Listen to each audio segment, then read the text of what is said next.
बिस्मिल्लाहिर्रहमानिर्रहीम। अस्सलाम वालेकुम स्टूडेंट्स, आज हमने पेज नंबर 18 के फर्स्ट 3 लाइन्स रीड करनी है। तो स्टूडेंट्स ये क्या है?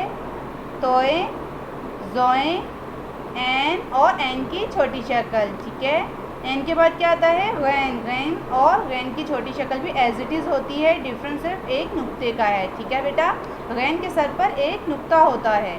तो अब हम तोए, जोए, एन, गैन को किससे मिलाएंगे? अलिफ से मिलाएंगे। तोए अलिफ ता। जब तोए को अलिफ से मिलाते हैं तो साउंड क्या होता है? ता।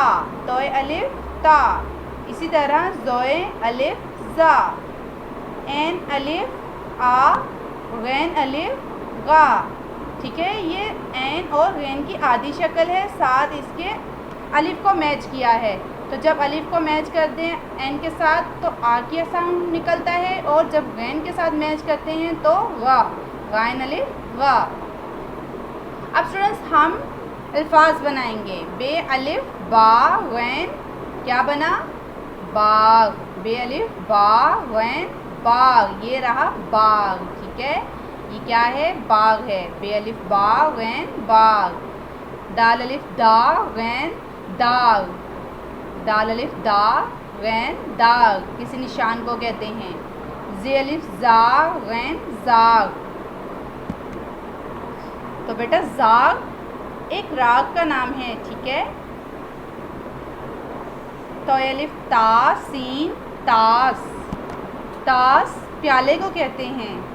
तो अलिफ ता सीन तास। आइन अलिफ आ दाल आद। आइन अलिफ आ दाल आद।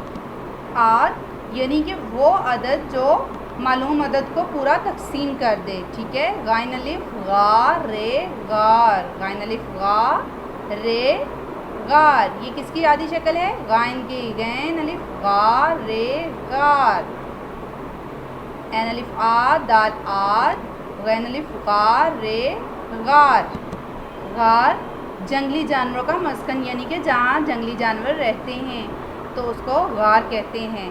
ठीक है, घड़ा नुमा बना होता है। ठीक है बेटा, तो ये क्या है? गैन अलिफ गार रे गार।